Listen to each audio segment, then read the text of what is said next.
Bonjour. Ma présentation sera brève parce que j'ai comme l'impression que tout le monde connaît Sœur Doris. On la connaît bien sûr de par son implication importante au niveau de la préparation du Congrès eucharistique en 2008. Et Sœur Doris est membre de la communauté des petites franciscaines de Marie. Je me permets, je prends la liberté de dire qu'elle porte le voile fièrement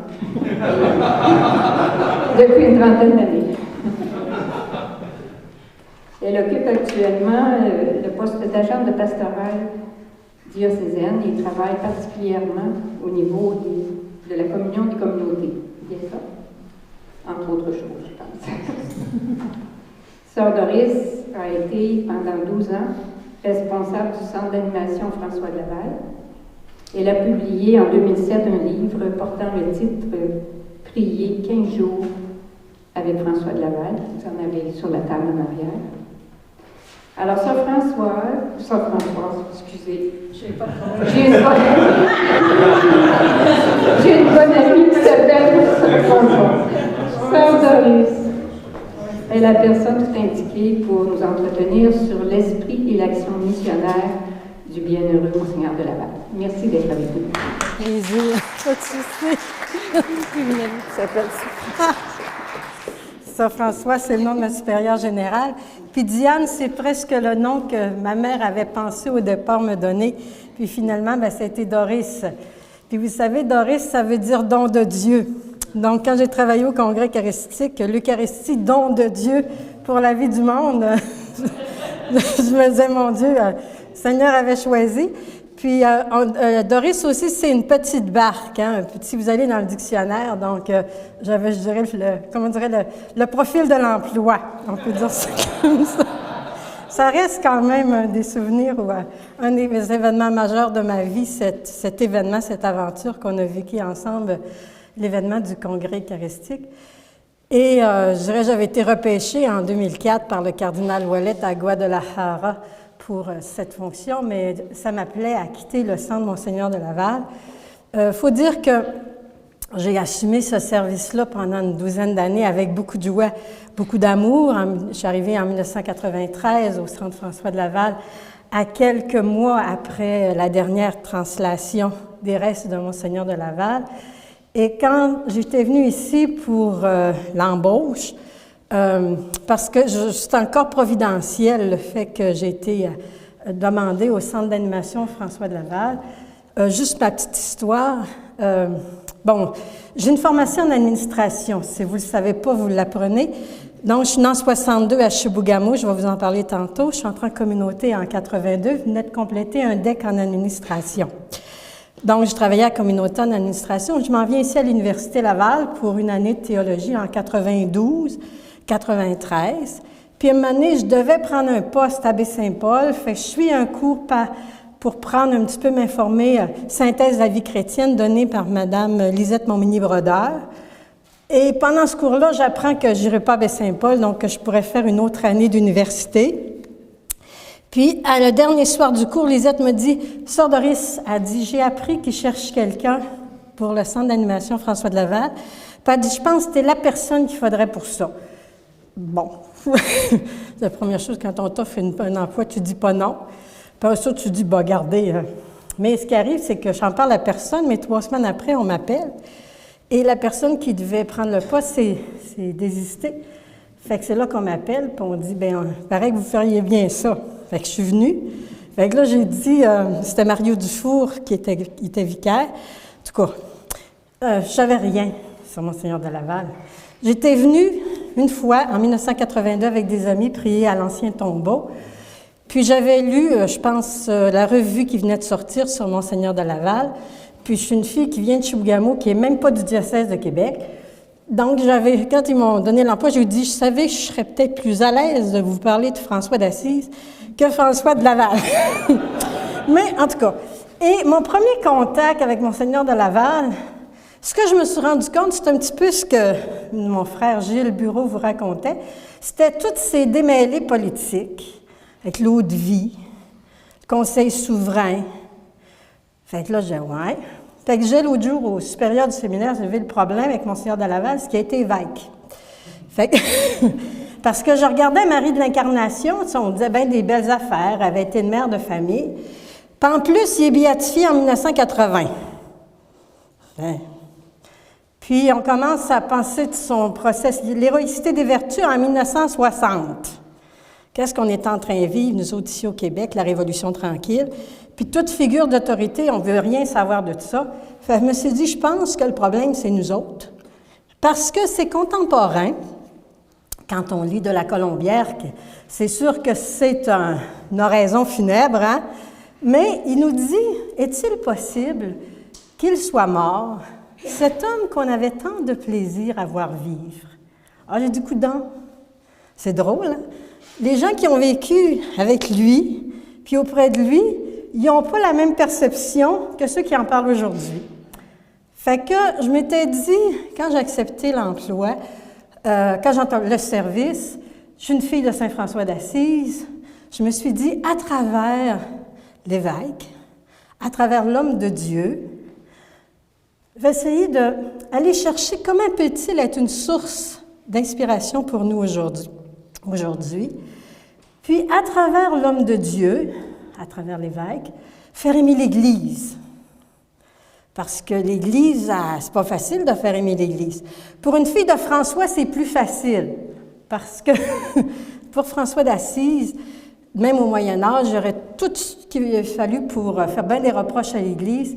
Puis il disait toujours qu'il s'agenouillerait devant le prêtre, fût-il dans le péché avant l'ange, parce qu'il est le porteur de Dieu. Et il parlait toujours du Seigneur Pape.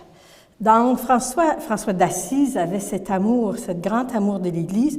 Fait que comme franciscaine, c'est un peu, je dirais, c'était un peu ma ligne de fond, on va dire ça comme ça, comme une source d'inspiration.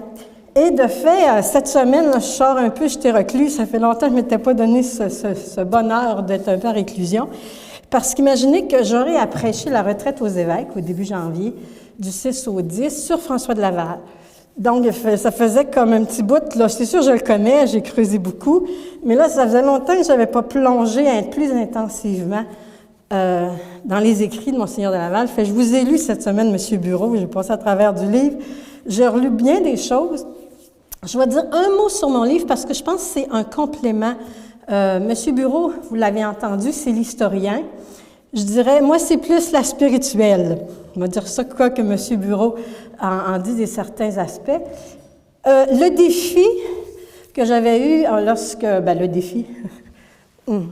défi que je m'étais un peu lancé, indirectement, ou l'interpellation que j'avais plus pris à l'envol, c'est quand on a sorti le livre sur Marie de l'Incarnation, un employé de la librairie française me dit, en montant le matin, en travaillant en cathédrale, « Sœur Doris, vous devriez écrire sur Monseigneur de Laval. » Ouais.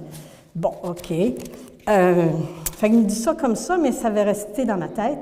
Et vous savez, en 2002, j'ai eu 40 ans, et j'ai eu la chance de partir 1 an en Angleterre pour aller étudier sur François d'Assise, finir mon bac à l'université que je n'avais pas fini en 93, puis aussi me perfectionner en anglais.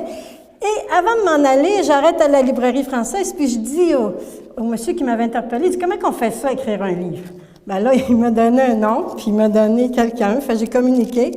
Puis, pendant que j'étais en Angleterre, j'ai médité sur qu'est-ce que pourrait avoir l'air le livre de Monseigneur de Laval. Durant le congé des fêtes, j'étais à Paris, donc j'ai lu celui sur Marie de l'Incarnation, celui sur François d'Assise, puis là, j'ai cogité sur celui de Monseigneur de Laval. J'étais en Angleterre. En Angleterre, vous savez, il y a beaucoup ces labyrinthes dans les jardins, et j'ai eu la chance de retourner à la cathédrale de Chartres, où il y a ce fameux labyrinthe. Et c'est là qu'est venue l'idée de « Que sert à l'homme de gagner l'univers s'il en souffre au détriment de son âme ?» C'est vraiment la phrase sur laquelle Monseigneur de Laval va revenir souvent dans le conseil aux missionnaires. « Que sert à l'homme ?» C'est très biblique, hein? C'est tiré de l'Évangile. « Que sert à l'homme de gagner l'univers s'il en souffre au détriment de son âme? » Donc, notre vie, à chacune de nous, on est tous pèlerins sur cette terre. On est en route vers la cité définitive, la Jérusalem céleste. Et quand on va dans la cathédrale de Chartres, si on prenait la grosse rosace puis on la faisait tomber par terre, elle arriverait directement sur le labyrinthe tracé au sol, 197 avec Donald dans cette cathédrale, et on verrait au centre la personne du Christ. OK? Donc, toute notre vie, hein, c'est ça le centre, on est toujours en tension pour aller vers celui qui nous appelle. Que Monseigneur de Laval va dire, notre centre et notre tout. Et donc, c'est ça notre vie. Et, je dirais, le livre, dans le fond, c'est un peu comme l'itinéraire du pèlerin. Et volontairement, dans ce livre-là, je présente le baptisé. Je parle toujours de François de Laval, sauf quand je dois citer des écrits et qu'on nous parle de Monseigneur de Laval. J'ai voulu proposer l'itinéraire d'un baptisé qui a assumé le service de l'épiscopat. C'est une nuance importante, là, mais c'est le cheminement d'un baptisé à travers toute son existence. Et le défi, c'était, bon, j'ai passé à travers l'Altera Nova Positiona, là, le 1000 pages, là. C'était comment, à travers les écrits de François de Laval, être attentive au mouvement de son âme, que sert à l'homme de gagner l'univers, s'il en souffre au détriment de son âme. Puis il faut dire, j'étais peut-être un peu inspirée par Bonaventure, parce que j'étais en train de me former en spiritualité franciscaine, et toute cette attention que Bonaventure, là, en anglais, on dit « pay attention », faites attention à la manière dont vous écoutez. Donc, comment me mettre à l'écoute des écrits de Monseigneur de Laval et à travers ce qu'il écrivait, sa correspondance, faire ressortir son itinéraire de pèlerin, son itinéraire de baptisé, pour que ça soit inspirant pour nous aujourd'hui. Donc, avec des éléments historiques, parce que c'était un homme incarné. Donc, c'est un petit peu ce qui est proposé dans ce livre qui s'appelle « Prier 15 jours avec Monseigneur de Laval », donc l'itinéraire d'un pèlerin, en souhaitant qu'il devienne une source d'inspiration pour nous. Ce que je nous propose, parce que le temps va passer vite, puis je ne suis pas ici pour vous raconter ma vie, donc je vais essayer avec vous autres ce matin. Bon, j'ai retravaillé ça cette semaine, là, puis j'en aurai beaucoup parce que je suis baignée pas mal. Donc, on m'avait posé comme question, en tout cas, c'est à partir de ça que je me suis préparée, son action missionnaire. De quelle façon François de Laval vivait-il sa mission? Quelle était sa vision d'une Église missionnaire?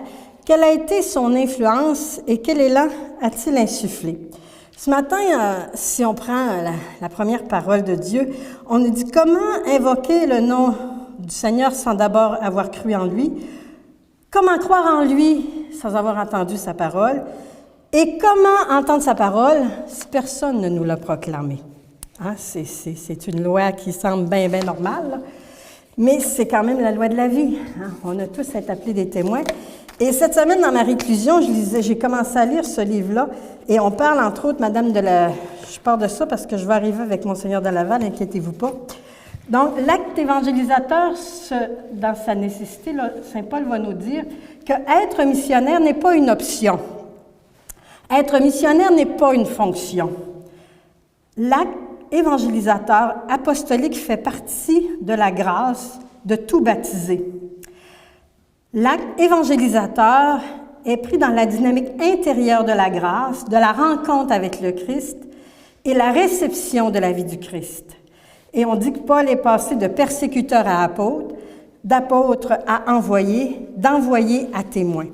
Fait que si je voulais résumer rapidement les 3 questions, je vous dirais, de quelle façon François de Laval vivait-il sa mission? Par son témoignage. N'avoir rien dans nos vies, dans nos mœurs qui paraissent démentir ce que nous disons. Je vais y revenir tout à l'heure, mais ça, c'est le conseil aux missionnaires. Quelle était sa vision d'une Église missionnaire? D'être de dignes instruments, d'être au service. On est d'abord des envoyés. Et ça, c'est très fort chez François de Laval. On est au service. Quelle a été son influence? Là, j'emprunterai un peu le texte, le chant de Robert Lebel. Son influence, c'est son élan. Quand il a parlé, parce que cette semaine, en repassant la vie de Monseigneur de Laval, je me dis, mon Dieu, quand les 20 dernières années de sa vie, quand il est reclus ici au séminaire de Québec, puis on fait le bilan un peu de son apostolat missionnaire, là, si on fait ça vite, là, le séminaire est en danger, parce que Monseigneur de Saint-Vallier n'a pas la même vue sur le séminaire que Monseigneur de Laval. Même dans le livre, j'en fais allusion à un moment donné, même Monseigneur de Laval, il dit, bon, bien, s'il faut que ça soit détruit ou que ça ne vive plus, si c'est la volonté de Dieu, je suis prêt à me soumettre à ça. Je dirais que l'œuvre finisse. En plus, le séminaire, avant qu'il meure en 1708, il passe au feu 2 fois. Tu sais, quand tu as 80 ans, là, puis que tu vois brûler ce que tu as construit, c'est un peu éprouvant, je pense, ça.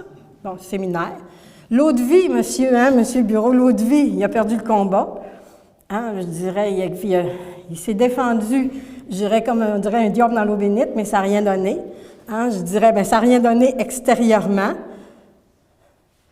Il fonde à quelques années de sa mort le chapitre de la cathédrale. Bon, on sait qu'en 1760, au niveau après la conquête, c'est le chapitre qui va prendre la relève quand il n'y aura plus d'évêque en titre. Mais il ne verra pas de ça de son vivant, lui, là. Fait, je dirais, le fondateur, souvent, l'œuvre se poursuit bien au-delà de lui. Mais ce qui nous reste, c'est le témoin. Et là, quand Robert Lebel écrit « Sans même verser une larme, ni même jeter un soupir, vous regardiez au creux des flammes 40 années s'évanouir. L'œuvre de Dieu n'est pas de pierre, elle n'est pas non plus de bois.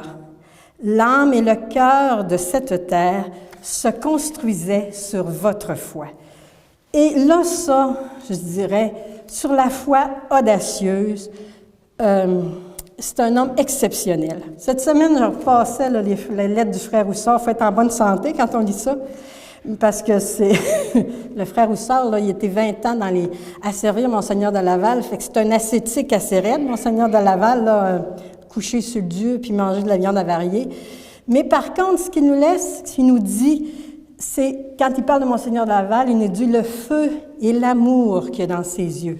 Donc, on sent que c'est un homme, Monseigneur de Laval, en amour avec Dieu, avant toute chose, une relation d'intimité très profonde, et ça donne du crédit, je veux dire, à sa vie ascétique. Puis, dans ce qu'on écrivait là, ici, dans son oraison, là, on parlait ce matin des François, là, on nous disait, bon, on l'appelait François parce qu'il avait le zèle de François Xavier, le missionnaire, la pauvreté de François d'Assise, et ça, je vous dis qu'il ne l'avait pas à peu près, j'en reviendrai peut-être tantôt, la charité de Saint François de Sales, c'est une charité exemplaire, Monseigneur de Laval, et la mortification de François Borgia. Fait, je vous dis que ça, il l'avait pas mal. Mais ce qu'il nous laisse, c'est un héritage qu'on n'a pas fini encore de puiser. Et je vais essayer de conclure tantôt là, avec peut-être quelques lignes. Bon, ça vous va-tu jusqu'à maintenant? Donc, ce que j'aimerais, puis vous aurez le texte tout à l'heure, j'ai repris parce que je me suis dit, dans le fond, Monseigneur de Laval, le missionnaire, c'est d'abord l'être, les attitudes. Et je dirais l'attitude, je dirais la plus dominante, là, quand on lit chez Monseigneur de Laval, c'est la patience. Et ça va beaucoup avec le conseil qu'il adresse aux missionnaires. Souvenez-vous que la semence de la parole de Dieu porte son fruit dans la patience. Et qui n'a pas cette patience est en danger. C'est même ce qu'il va dire. Donc, je dirais, si on reprend les conseils aux missionnaires, on m'avait demandé justement, pendant que j'étais en Angleterre, de commenter les conseils aux missionnaires. Et ce que j'ai plutôt décidé, c'est de les contextualiser. Parce que je me dis, quand on prend le texte dans son original, on est toujours plus proche de celui qui les a écrits, parce que nous autres, on est toujours dans l'ordre de l'interprétation. Bon, je ne sais pas ce que l'abbé Lemieux vous dira cet après-midi, mais Monseigneur de Laval, je dirais, c'est comme un jeune qui, aujourd'hui, en 2012, ne serait pas encore né après le Concile Vatican II, parce qu'il va naître 60 ans après le Concile de Trente. Fait que je me dis, avec un recul, puis encore cette semaine, à 8 ans, il s'en va étudier au Collège de la Flèche. Il ne baigne que dans la vie missionnaire. Il est avec les Jésuites qui sont à l'apogée de leur dynamique missionnaire. Il est assis sur ses bancs d'école à la Flèche. Qu'est-ce qu'il entend parler? C'est des missions. Des missions des Jésuites qui sont ici, qui sont là, et qui viennent rapporter leur histoire missionnaire. Il arrive après le Concile de Trente. Il n'a pas connu l'ancien, lui, en France. Il n'a rien connu d'avant le Concile de Trente. Il est formé que sous les impulsions du Concile de Trente et des grandes lignes de fond. Et dans les lignes de fond, il y a, entre autres, toute la réforme cléricale, toute la dimension que l'évêque doit se faire proche de ces gens, donc qui résident, toute la notion des visites ad limina. Donc, je dirais, il est baigné. Il ne connaît pas, c'est comme, on va dire moi qui est né en 62, là, tu ne connais pas l'avant. Tu ne connais que le 60 ans après. Et une Église en France qui a commencé à mettre d'avant les grandes intuitions du Concile de Trente. Donc, je dirais, il n'est que missionnaire. Il n'a qu'un esprit missionnaire. Il n'y en a comme pas d'autres. Et donc, il étudie chez les Jésuites, il est baigné par ça. Il est dans la fraîcheur de tout ce qui est nouveau avec la Société des bons amis, avec des compagnons comme Vincent de Paul, des gens qui ont connu Bérulle, Saint-Jean-Eudes, les Saint-Sulpice. Il est là, avec les grands penseurs et les grands mystiques de l'époque. C'est des contemporains, c'est des amis. Donc, chez les Jésuites, où il est pendant plus de 24 ans, plus ou moins, là, parce qu'il va être ordonné prêtre à 24, François de Laval est initié à l'écoute de la présence de Dieu et de la présence de l'Esprit de Dieu, en cherchant à discerner à l'intérieur de sa conscience les mouvements intérieurs. Et ça, quand on lit ses écrits, là, on le voit constamment, cette attention aux motions de l'Esprit. Dans le livre, vous avez « Sous la mouvance de quel esprit » avec Monseigneur de Saint-Vallier à un moment donné, là, qui va parler d'un esprit encore trop rempli de lui-même, pas suffisamment de l'Esprit du Seigneur. Donc, il est très attentif comme personne qui était formée dès l'âge de 12 ans. Là, c'est son pain quotidien, là, c'est sa formation intérieure. Donc, les mouvements positifs qui appellent à s'ouvrir davantage à Dieu, à la vie et aux autres, et les mouvements négatifs qui nous conduisent à la dépendance, à la résistance à Dieu, à la fermeture sur soi et sur les autres. Ça, je dirais, c'est la première école, puis là, j'ai résumé en une phrase, qui va le former, toute la période avec les Jésuites. La deuxième est connue sur le nom de l'École française. C'est un disciple de Bérulle. Bon, Bérulle, c'est comme Philippe de Léry, Saint-Jean-Borromée, tous ces penseurs qui voulaient une spiritualité propre aux prêtres, qui ne sont pas religieux. OK? Donc, François de Laval va être initié à l'école bérullienne où l'oraison, la prière, l'abnégation de soi au sens de ce que saint Paul dit, là, anéanti, là, pour laisser toute la place au Christ en soi. Et c'est pour ça qu'il va consacrer des heures à la prière. Et dans l'école bérullienne, on a entre autres toute cette préoccupation constante de mettre Dieu au centre de sa vie, de ses priorités, de ses choix quotidiens.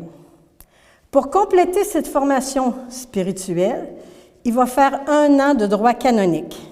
Donc, l'évêque qui arrive ici, à 36 ans, il est formé, je dirais, d'aplomb au plan spirituel et il est déjà mu par tout un mouvement missionnaire qui l'habite et une préoccupation, comme un petit peu le pape François le dirait, là, d'aller faire connaître le Christ. Un peu comme cette semaine, moi j'ai lu rapidement là, l'Évangélium, là, puis de toute façon, le pape il nous dit, si vous amenez à ce qu'une personne connaisse le Christ, là, déjà, le don de votre vie vaut la peine. Je me dis, mon Dieu, le pape, il ne pose pas la barre d'exigence bien haut. Mais en tout cas, de faire connaître et aimer Jésus-Christ, là, c'est pour ça qu'on existe. Donc, François de Laval, il y a 4 aspects importants. Je n'ai pas obligé de prendre des notes parce que vous aurez l'article qui va vous résumer, là que je reprends en gros. Donc, 4 aspects importants de la mission, que je vais un petit peu expliquer après. Donc, la mission vient de Dieu. C'est lui qui envoie, et l'envoyé doit travailler ou veiller à demeurer centré en lien avec celui qui envoie. Comme le Père m'a envoyé, moi aussi, je vous envoie. Donc, nous sommes d'abord et avant tout des envoyés. La deuxième, la mission appelle à être réaliste dans nos ambitions, puisque la conversion vient de Dieu et qu'elle porte son fruit en son temps. Troisième, ce n'est pas la parole qui fait prêcher avec fruit, mais davantage l'exemple. Et c'est conduit sous la mouvance de l'Esprit qu'on est missionnaire. Donc, si on revient au début, c'est Dieu qui nous envoie. Donc, dès le début, François de Laval nous invite à méditer la phrase que je vous ai dit tout à l'heure. « Que sert à l'homme de gagner l'univers s'il vient en perdre son âme? » Dans tout notre travail missionnaire, ce ne sont pas les actions qui importent, si ambitieuses soient-elles. Le missionnaire, et là je cite le texte, doit se persuader qu'il est envoyé et qu'il est un digne instrument de Dieu. L'envoyé est appelé à se perfectionner, c'est-à-dire se laisser façonner par Dieu et par sa grâce dans toutes les vertus propres d'un missionnaire. C'est comme je disais à un ce matin, la sainteté, l'important, c'est d'être connecté sur le tuyau, d'être à la source de celui qui nous rend saints. Nous n'en sommes point la source, nous en sommes les envoyés. Le pape, au tournant du millénaire, disait « repartir du Christ ». Je passais devant la porte sainte ce matin, puis je me disais, c'est prophétique qu'on est mis sur la porte. Je suis la porte. C'est la personne du Christ que nous avons à annoncer. Donc, qu'il se persuade bien qu'étant envoyés, ça je l'aime, pour travailler à la conversion des infidèles, ils ont l'emploi le plus important qui soit dans l'Église. C'est un emploi important, dit-il, ce qui doit donc les obliger à être des dignes instruments. Donc, ça, c'est le texte, vous l'aurez. Bon. Être réaliste. Ma mère, l'autre jour, je disais, maman, c'est que je prêche la retraite aux évêques. Fait qu'elle dit, j'espère, elle dit, tu vas embrasser. Je dis, non. Là, ma mère, elle m'aimera pas, surtout quand elle sait que c'est enregistré. Mais j'ai dit, ce qui m'est monté rapidement, puis ça me remonte souvent, c'est que j'ai dit, Monseigneur de Laval dit que l'entreprise de la conversion est bien plus l'ouvrage de Dieu que l'industrie des hommes. Donc, Monseigneur de Laval, il dit, tâchez d'éviter 2 extrémités, de trop espérer ou de trop désespérer. Ceux qui espèrent trop sont les premiers à se décourager de tout dans l'entreprise de la conversion, qui est bien plus l'ouvrage de Dieu que l'industrie des hommes. Qu'ils se souviennent que la semence de la parole de Dieu porte son fruit dans la patience. Ceux qui n'ont pas cette patience sont en danger, parce qu'après avoir jeté beaucoup de feu au commencement, de perdre courage et de quitter l'entreprise. Donc, puis je lisais dernièrement dans un texte du pape qui invitait justement les évangélisateurs à cette patience. Et vous le savez, vous qui êtes parents, comment il faut être patient. Et des fois, ça prend des années et des années, puis il faut laisser à un moment donné l'œuvre de Dieu et la grâce faire son œuvre. Ça, là-dessus, je dirais le 3e point, ce n'est pas la parole qui fait prêcher avec fruit, mais davantage l'exemple.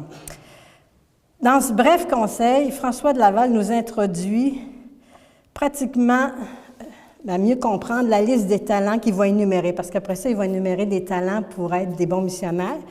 Mais il dit, en commençant, « La langue est nécessaire pour agir avec les sauvages. » Bon, c'est l'expression de l'époque qui veut dire les Premières Nations.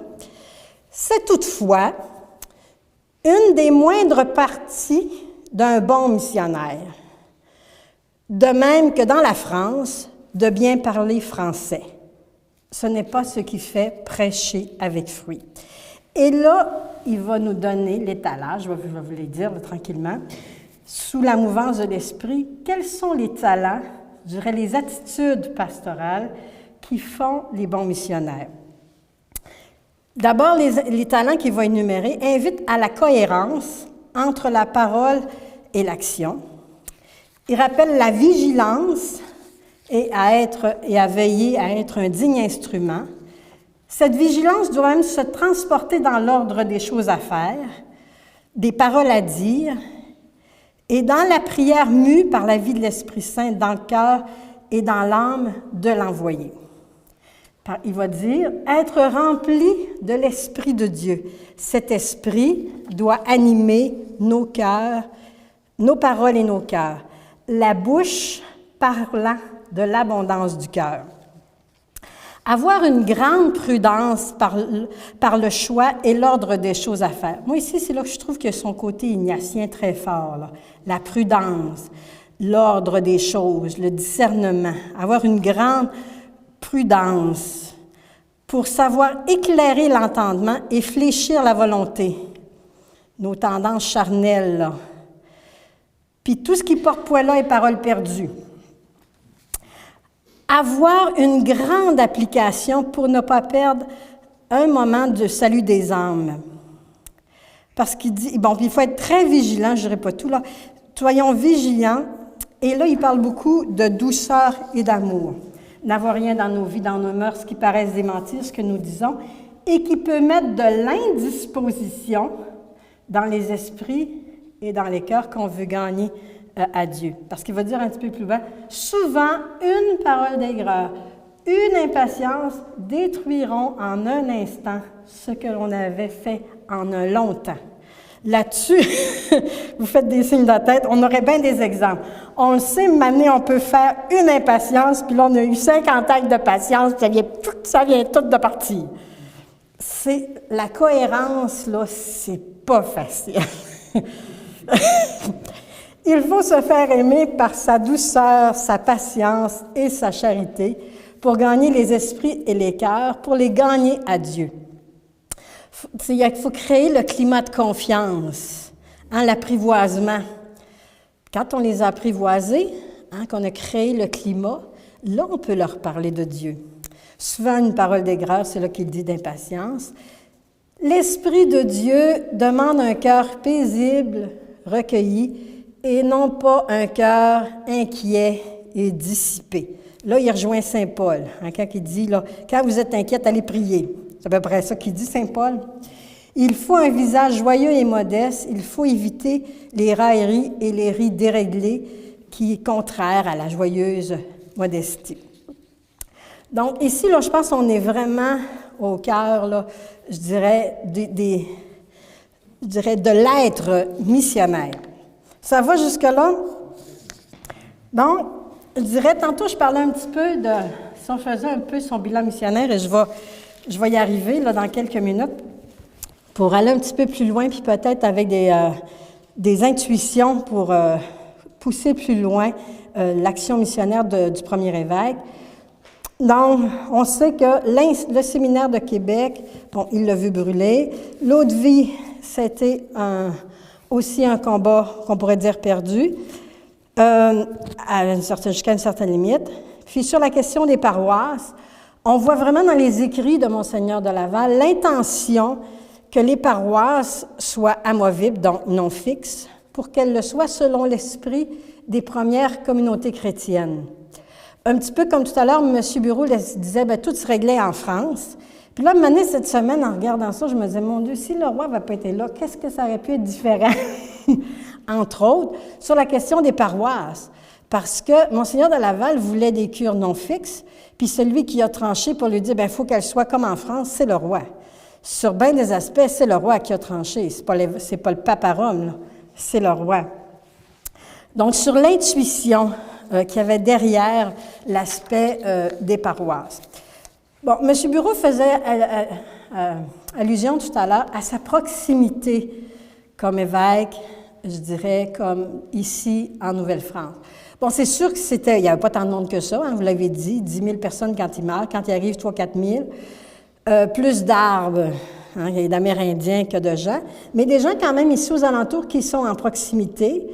Et je dirais à Monseigneur de Laval, ça me frappait cette semaine, que dès son arrivée, il arrive en juin 1659, et en janvier 1660, si je vous ai bien lu, il fait sa première visite pastorale en plein hiver, quand même, dans l'aridité des climats de l'époque, en canot d'écorce, sur le fleuve Saint-Laurent avec le grand vent. Il n'est pas allé partout, mais quand même, cette volonté de se faire proche. Il va faire quand même 6 visites pastorales du temps de son épiscopat. Des actes de charité, je reviendrai peut-être tout à l'heure sur, entre autres, là, le frère Houssard, à la fin de sa vie, nous raconte, je vais dire ça parce qu'à un moment donné, il va tellement tout donner, Monseigneur de Laval, c'est très beau. À un moment donné, il y a un incendie, puis là, il va dire, bon, il y a eu un incendie, fait que sa grandeur, avec la somme qui va rester, va dire, allez chercher des étoffes, des chevreuils, 3 livres, pour donner aux pauvres. Il me donnait pour les payer 300 livres parce qu'il y avait plus de joie à donner aux pauvres que de les garder pour lui-même. Et même à un moment donné, le frère Houssard dit, à un moment donné, il reste un petit couteau, Monseigneur de Laval, puis il donne en disant, je ne veux plus rien avoir, je ne veux plus rien posséder. Puis à un moment donné, il va dire, bien, Monseigneur, c'est le frère Houssard qui rapporte ça, il va dire, vous n'avez plus rien à donner aux pauvres. Bien, si j'ai plus rien à donner aux pauvres, là, je préfère mourir. Fait que c'est comme le gars qui aurait donné sa chemise, puis il s'en serait passé, là. Je dirais, c'est vraiment... et ça, quand on lit les écrits, là, ça se dément pas. Et ça se dément pas du jeune étudiant, je dirais, de l'homme de 24 ans dans la Société des bons amis, je dirais, du vicaire apostolique à Évreux, du jeune évêque, puis du Monseigneur l'Ancien. C'est une constance, là. Marie de l'Incarnation, qui arrive ici, là, il va aller faire les lits à l'hôpital, là, les gens, ça n'a quasiment pas de bon sens, là, tu sais, un évêque faire ça. On le voyait faire les lits, s'occuper des malades. Il avait fait ça, lui, à Évreux, un peu peut-être comme l'évêque d'Argentine qui est maintenant à Rome. C'est comme petite parenthèse. Il est resté cohérent avec lui-même. Mais Marie de l'Incarnation va dire, quand il arrive, il n'y a qu'un jardinier qui va prêter aux gens pauvres quand ils sont dans le besoin. Donc, il y a vraiment ça. Et ce souci d'inculturation, je relisais cette semaine dans la relation des Jésuites, dans les premiers récits, dans ses premiers contacts avec les Amérindiens, qui va avoir la préoccupation de faire un sermon, c'est comme ça, c'est écrit là, dans la relation, je ne l'invente pas, d'un sermon adapté aux Amérindiens. Donc, d'adapter son langage à ceux à qui il s'adresse. C'est quand même pas rien, là, je dirais, pour un évêque. Donc, aujourd'hui, on va parler d'inculturation, puis ça va être un...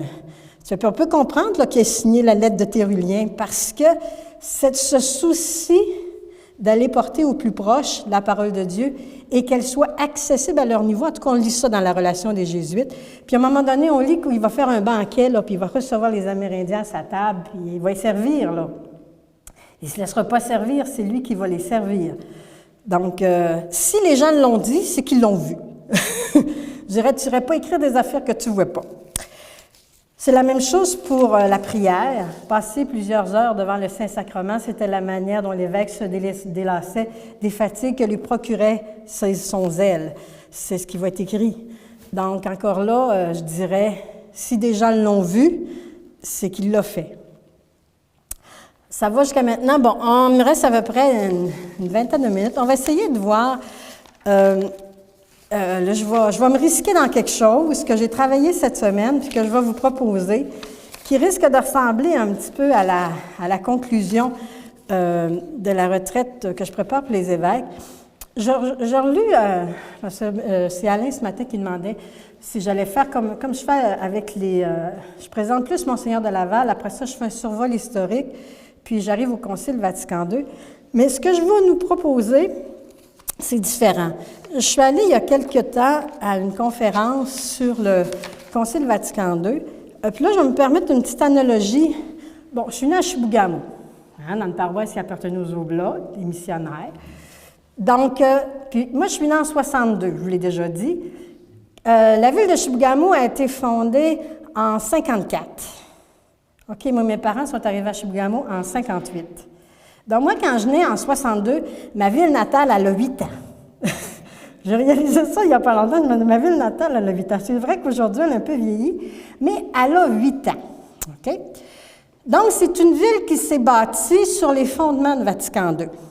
Moi, les Oblats, là, chez nous, ils venaient, puis ils mangeaient, puis c'était une église de proximité. Ma mère était dans le choral, puis puis à midi, la sirène du radar sonnait, parce qu'il y avait un radar à Chibougamau, puis il y avait 3 boules de crème glacée quand on arrivait, là, bon. Quand je suis entrée en communauté, je fais ça vite, là, je rentre en communauté en 82, je m'en viens vivre à Baie-Saint-Paul. J'ai rien contre Baie-Saint-Paul. C'est une paroisse qui a été fondée par Monseigneur de Laval, qui a plus de 300 ans. Une journée, j'entends sonner les glas, je dis, quoi cette affaire-là? Ils ont dit, c'est les glas. Je dis, c'est quoi les glas? Je ne connais pas ça. Moi, je connais à midi la sirène du radar. Les glas, je ne connais pas ça.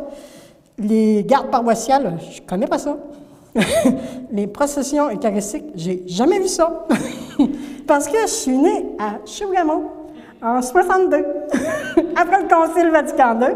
Puis toutes ces affaires-là, il n'y a rien de tout ça. Je dirais, c'est toute la tradition.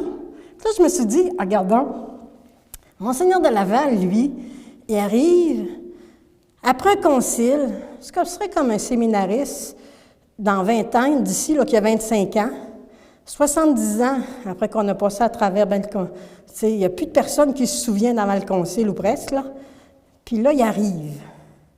Ah, ben gardons, ça peut ressembler un peu à moi quand je suis née à Chibougamau d'une certaine façon, qui est un peu différent de ce qu'ils vivent en France. Parce qu'en France, c'est 2000 ans de christianisme. Ici, c'est une terre en friche. Parler à un évêque, moi j'en ai entendu un qui a raconté quand il est arrivé évêque dans les années 70 après le concile à Tahiti, je ne sais plus sa place, ou en tout cas dans ces pays-là. Là. Lui, il a mis ça en place tout de suite. Lui, les baptisés en responsabilité dans une terre missionnaire des années 65-70, parler à ces évêques-là. Puis connecté un petit peu, vous allez voir que sur des aspects, des communautés confiées à des laïcs, puis des catéchètes, là, on aurait à apprendre là, de certains pays. On n'a pas tout inventé la roue. Enfin, je dirais qu'il faut avoir ça un peu en perspective. Donc, dans les grandes intuitions de Vatican II, dans la formation, la personne qui nous a présenté ça, c'était quelqu'un de Boston, et il nous disait que Vatican II, c'est dans tous les autres de conciles, un peu comme celui de Monseigneur de Laval, souvent il y avait des réformes plus disciplinaires. On le voit là dans le Concile de Trente, si on avait le temps de l'approfondir. Il y a quand même dans le Concile de Trente un retour à l'essentiel en profondeur. Il ne faut pas le nier parce que l'Église qui nous a mis au monde, c'est une Église de mystique. Marie de l'Incarnation, on appelle ça même les grandes âmes du 17e siècle. Donc, on est issu d'une Église qui avait du souffle intérieur. On l'a vu, le Monseigneur de Laval, rapidement. Marie de l'Incarnation, on a eu du souffle profond. Mais avec le Vatican II, je dirais, l'Église a comme, au lieu de renouveler la bâtisse, a mis les piliers de nouvelles bâtisses. Puis on a eu le temps, selon le professeur, de mettre rien que les piliers, puis on n'a pas fini de la construire. Mais là, il faut construire à partir des piliers. Puis là, je vais me risquer quelques analogies. Ça peut boiter un peu, parce que ce n'est pas le même contexte historique, mais je dirais, sur les idées de fond, je pense qu'on peut retrouver facilement des intuitions de Monseigneur de Laval.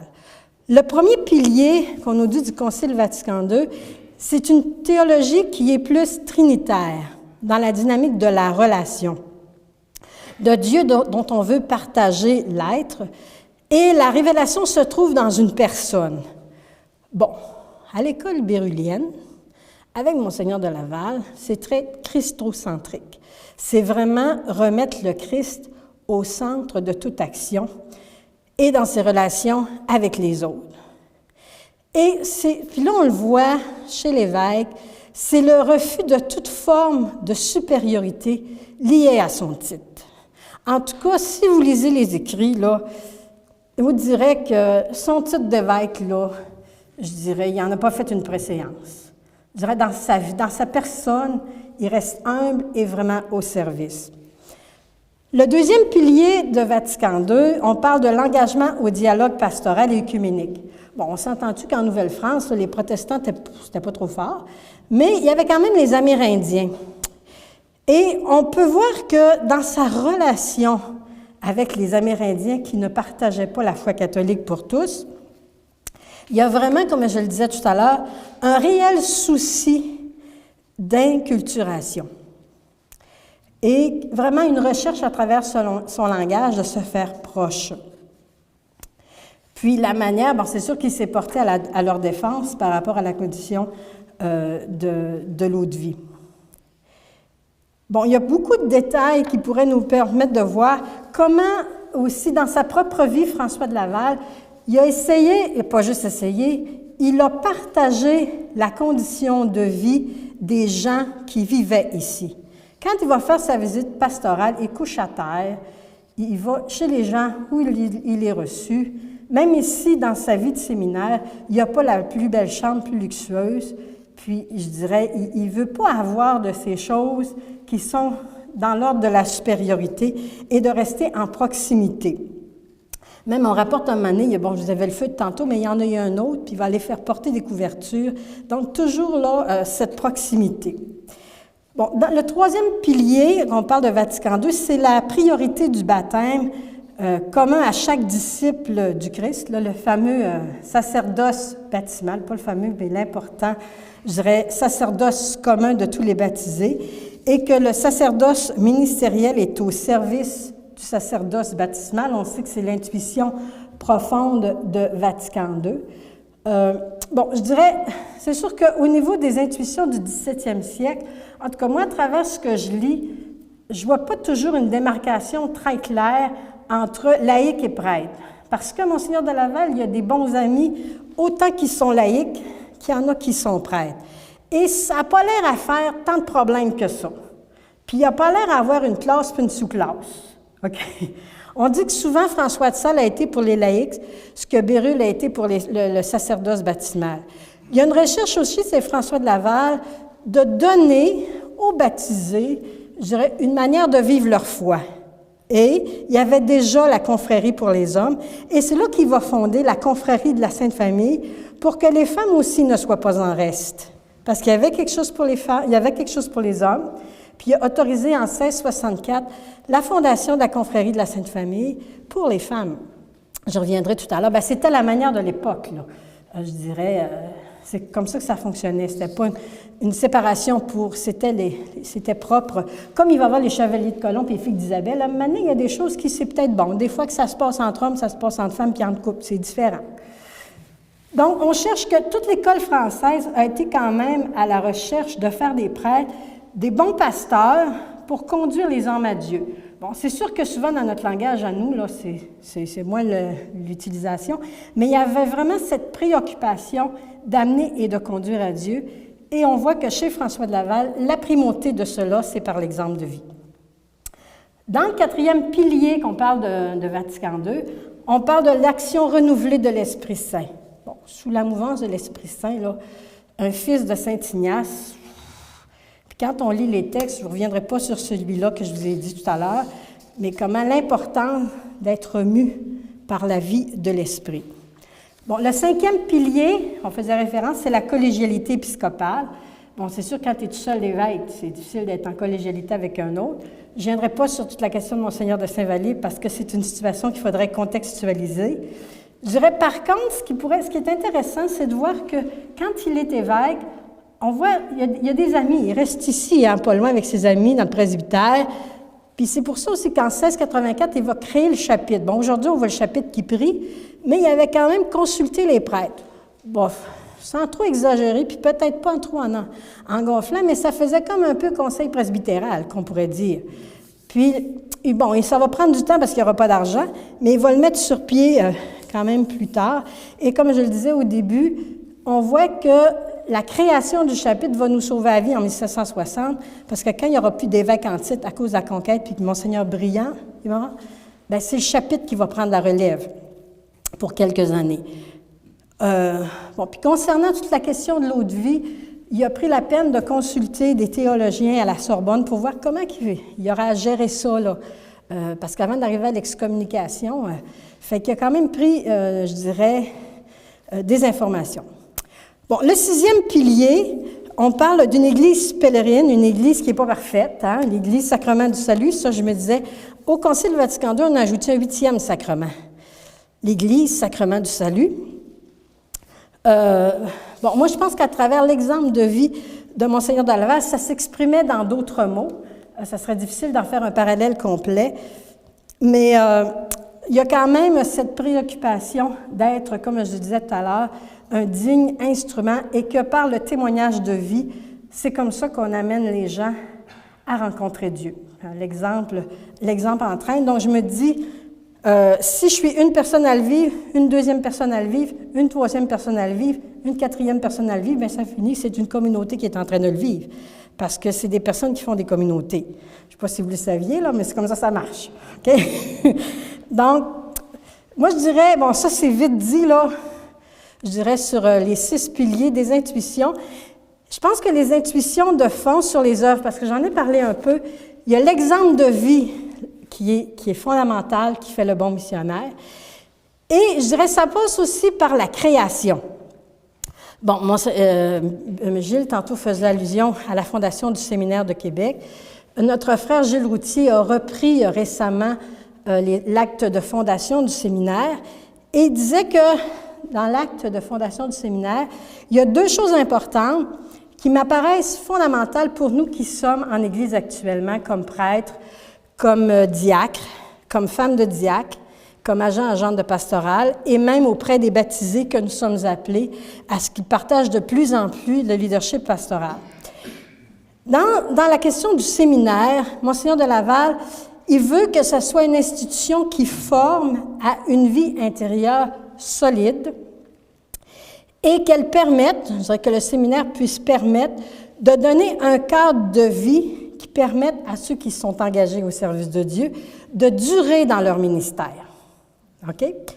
Donc, sur la formation, je dirais, il souhaite une formation qui est plus qu'académique, parce que ça nourrit l'intellect. Mais il faut nourrir aussi l'apostolique et le spirituel. Parce que la formation qu'il a reçue, si on irait là, en profondeur dans les congrégations mariales avec la Société des bons amis, l'action puis la prière, là, ça marche toujours comme ça. Je dirais, il y a pas de... Tu n'es pas formé intellectuellement. Tu es formé, je dirais, à partir de ta vie, puis la manière de l'incarner. Prière et action, là, c'est très présent.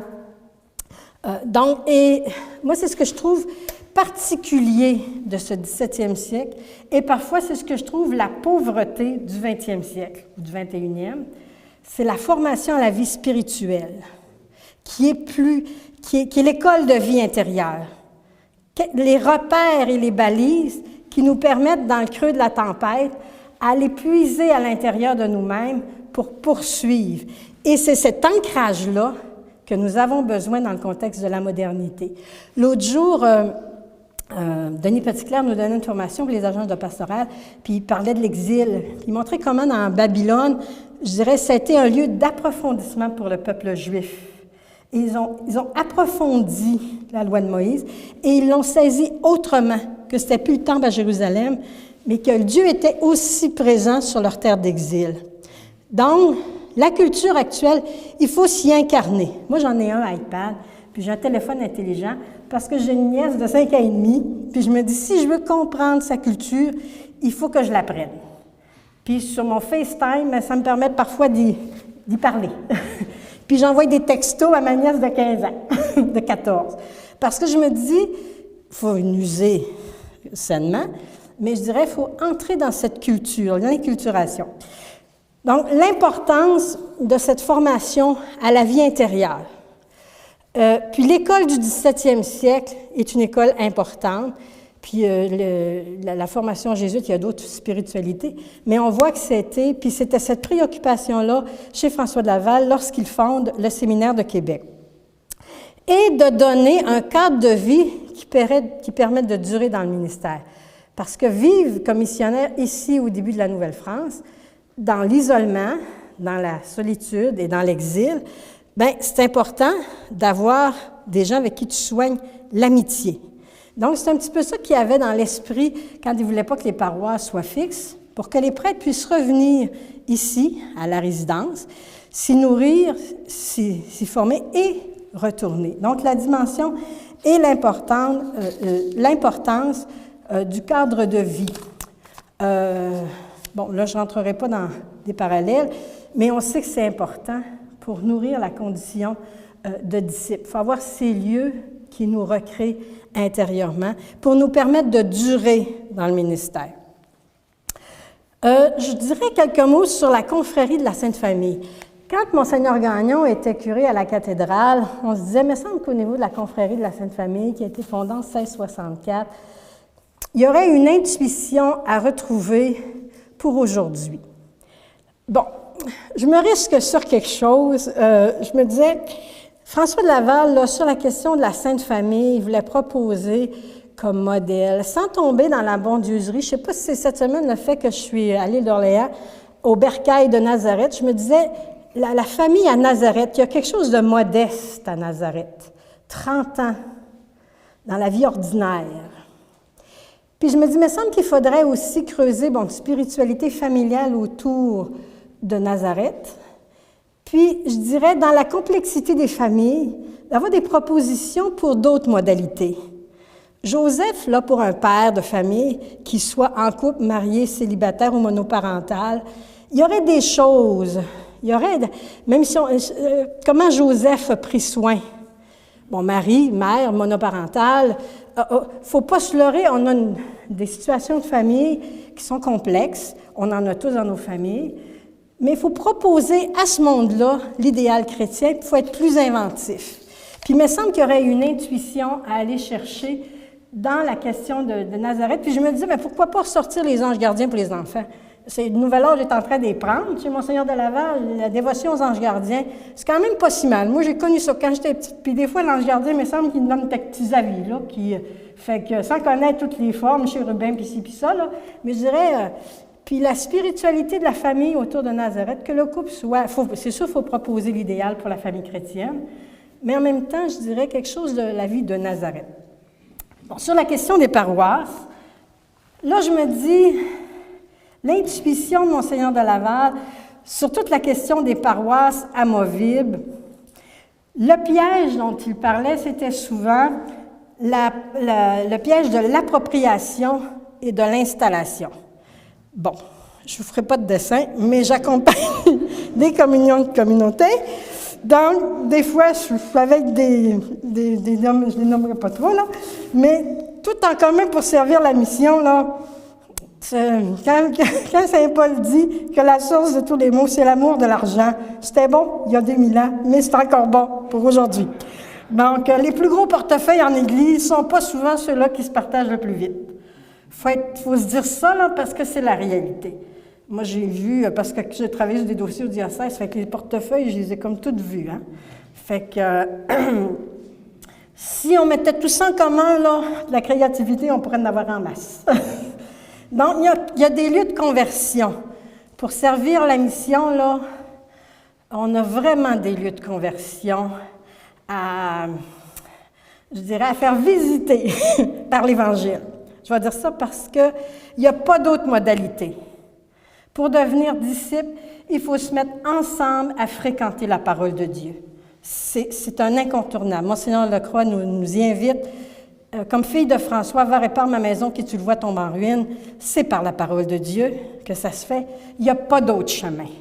Il n'y en a pas d'autre. Il y a juste l'Évangile qui peut convertir nos hostilités en tension fraternelle, dirait François d'Assise. Et l'autre chose qui me semble important qu'on devrait retrouver, c'est moins évident en Nouvelle-France, mais ce n'est pas parce que c'est moins évident que c'est pas dit que c'était pas présent. C'est toute la question de la fraternité. Bon, peut-être que comme ils étaient tellement toutes proches qu'il fallait qu'ils s'aident, qu'il n'y avait pas besoin d'en parler trop, mais je dirais, il y a comme quelque chose, bon, dans le 3e millénaire, on va parler de la spiritualité de communion. C'est une clé majeure. Et elle revient quand on s'accueille comme fils et filles d'un même père. Il n'y a pas d'autre chemin. Il n'y a vraiment pas d'autre chemin parce qu'on est tous mis au service de la même mission avec des dons qui sont différents. Et des fois, là, je me dis, puis avec le pape François, il nous aide actuellement à cette conversion-là.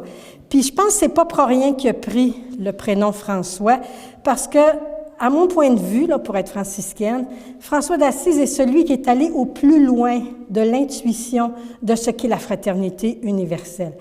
Surtout au Moyen Âge, là, dans le contexte culturel où il vit, c'est un bascule incroyable.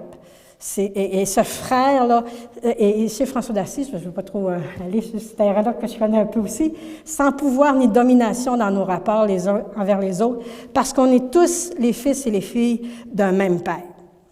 Ça, là, ça m'apparaît fondamental. Fait qu'il y a quelque chose, puis on le voit dans les intuitions chez François de Laval, dans sa manière de servir, et le dernier, et non le moindre, et le plus important, la cohérence.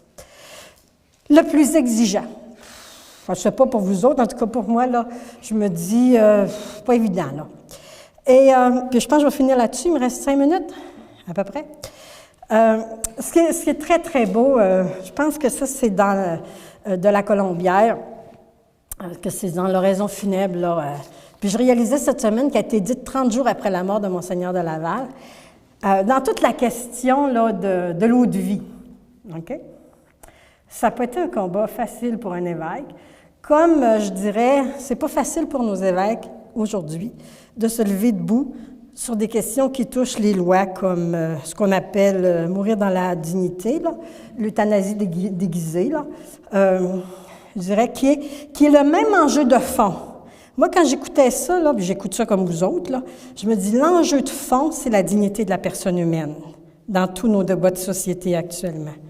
C'était l'enjeu de fond de la question de l'eau de vie, la dignité humaine. C'est l'enjeu de fond. C'est pour ça qu'on existe comme Église. On suit un maître qui s'est incarné et qui nous appelle à entrer dans une condition, dans une nouvelle modalité relationnelle avec nos frères et sœurs de toute culture. Et Monseigneur de Laval, on le voit là dans le combat de l'eau de vie, c'est très, très beau. Puis là, je vais me permettre de lire le texte après avoir pris un peu d'eau. À votre santé. Parce que vous avez compris que parfois, je m'emballe.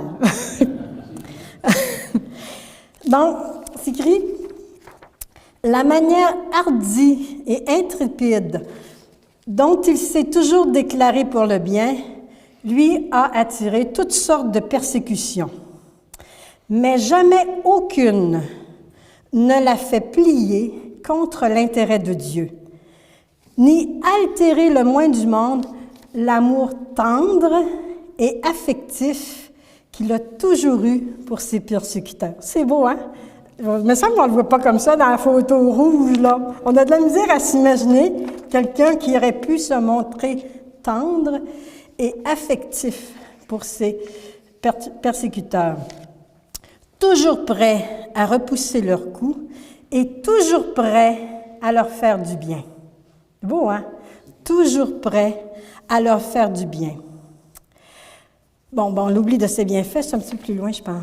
En tout cas, ah oui, ça c'est beau, parce que tantôt vous avez parlé, peut-être que c'est cette séquence-là où il y a un an sur le bateau. Là, je ne savais pas ça qu'il avait passé un an, en tout cas. Ça nous dit ici que, ça peut-être dans ce temps-là qu'il était sur le bateau. En tout cas, entre autres, ça s'est passé sur le bateau. Peu importe si c'est à ce moment-là. Quand il est sur le bateau, il est sur un bateau, il est en train de s'en venir, l'oubli de ses bienfaits n'a pas empêché qu'il ait redoublé d'ardeur, là. Il ne s'est jamais vengé que par toutes sortes de bons offices des injures qu'il avait reçues. Il ne s'est jamais vengé. On l'a vu sur un vaisseau où il se comportait en François Xavier, où, en traitant les matelots et les passagers, il se chargeait de leur vermine et respirait leur mauvais air et l'infection qu'ils exhalaient. Puis on dit, il va faire ça pour tout le monde. Il se défie en leur faveur, de rafraîchissement jusqu'à leur lit, ses couvertures, ses draps, pour administrer les sacrements. Il exposait sa vie, celle des personnes qui lui étaient les plus chères. On l'a vu traiter avec autant d'indignité et de mépris que on les a vus traiter que le dernier matelot que le premier. Fait, il les a tous traités, je dirais, également, peu importe, je dirais, s'il était d'un camp ou de l'autre. On va dire ça de cette manière-là. Je finirai avec, quand je fais ça va jusque-là? Oui, OK. Juste pour récapituler, je restais quoi les questions que j'avais, là, l'action missionnaire. Vous avez vu que j'ai insisté davantage sur les attitudes. Les œuvres sont majeures et elles sont grandes parce qu'elles ont duré dans le temps. Donc, souvent, ce qui fait la grandeur d'un fondateur, c'est que ses œuvres lui perdurent. C'est ça qui paraît qui est la fécondité d'un missionnaire. Il y en a un ici, un autre là. Donc, je dirais l'importance. Et dans les attitudes, moi, je pense qu'elles sont encore inspirantes pour aujourd'hui. Ça va juste conclure, mais ça va redire des choses que j'ai dites, mais peut-être autrement. Donc, une première attitude qu'il faut sans cesse se rappeler, que c'est Dieu qui est le maître. Et sur le bateau, justement, sur un bateau, il disait « C'est au grand maître d'envoyer des ouvriers à sa vigne. » Toute notre industrie humaine, tous nos soins empressés n'avancent point l'œuvre du bon Dieu.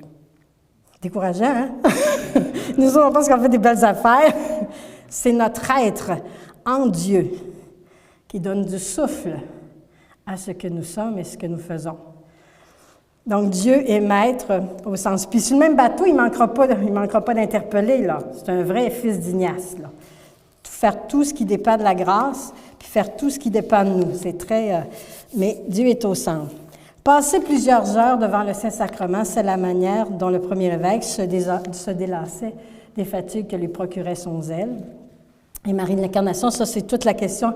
Je l'ai emprunté l'expression à notre archevêque l'année dernière qui parlait du Saint-Équilibre. On a constamment, je dirais, à se rééquilibrer entre action et contemplation.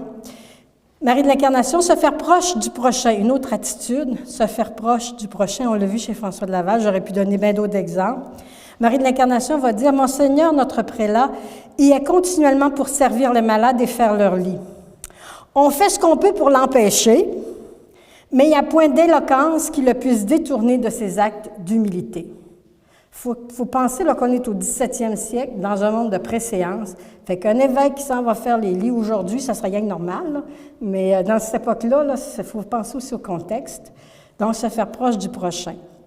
Au service du bien commun, Gilles en a parlé, que l'intérêt de Dieu soit leur seul intérêt, nous dirait-il, et tout pour la gloire de Dieu. Ça aussi, c'est très ignatien. Les qualités d'un bon missionnaire, la patience, je l'ai dit tout à l'heure, la conversion, c'est l'ouvrage de Dieu, la prudence, exercer du discernement, être rempli de l'Esprit de Dieu, donc devenir des êtres de plus en plus charismatiques, et le majeur, mais le plus difficile, la cohérence, n'avoir rien dans nos vies, dans nos mœurs, qui paraissent démentir ce que nous disons.